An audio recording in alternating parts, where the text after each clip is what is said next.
This is Neil's on Dynasty. Please like, share, and subscribe. Buy some silver, some platinum, and some crystallized osmium because you can.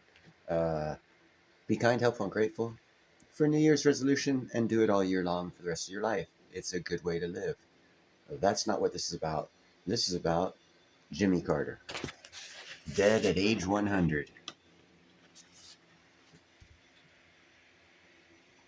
Reports say Jimmy Carter, the 39th president of the United States, has passed away at the age of 100. He became the first former president to reach that age October 1st. His wife of 77 years, former First Lady Rosalind Carter, died in November 2023 at 96. Carter was a peanut farmer from Plains, Georgia, who wore sweaters and had a down-home manner. He served in the Navy before turning to politics, first as a Georgia state senator and later as governor of the Peach State.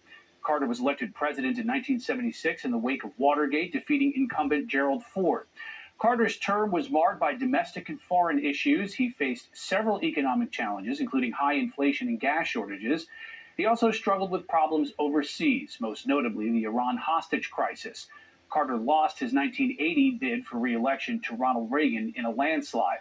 After leaving the White House, Carter devoted his post-presidency to humanitarian efforts. He focused and founded the Atlanta-based Carter Presidential Center to promote human rights across the globe and won the Nobel Peace Prize in 2002. He also worked extensively with Habitat for Humanity, volunteering to build houses well into his 90s. In February 2023, the Carter Center announced that he was receiving hospice care in his home at Plains, Georgia. Special report anchor Brett Baer takes a look back at Jimmy Carter's life, presidency, and legacy. I, Jimmy Carter, do solemnly swear. After the political trauma of Watergate, Jimmy Carter's squeaky clean Baptist background appealed to many Americans. As if to demonstrate there was a new way of doing things in Washington, he began his presidency on a frigid January day in 1977, walking instead of riding the length of Pennsylvania Avenue from the Capitol to the White House, the first president ever to do this.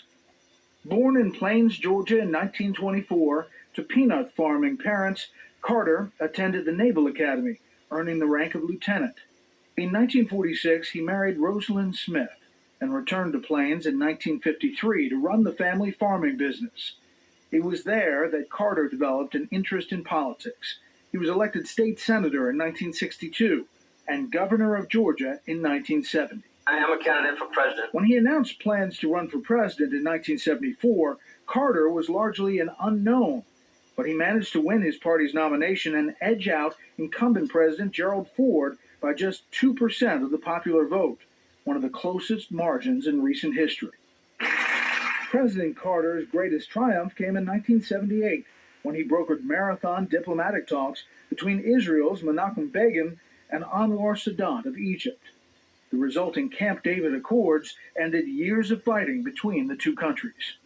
We've got to stop crying and start sweating. Stop talking and start walking. Stop cursing and start praying. The late 70s were a time of oil shortages, high unemployment, and double-digit inflation. Carter worked diligently to solve these problems, but the economy slipped into a recession. Then an event that would dominate the remainder of Carter's presidency. Iranian militants captured and held 52 American embassy employees hostage in Tehran. All right, enough about that story. It was all about 39 passing away. R.I.P. Didn't agree with many of his policies, so it doesn't mean he wasn't a great man. You guys have a great night and enjoy your New Year's. Bye. Bye.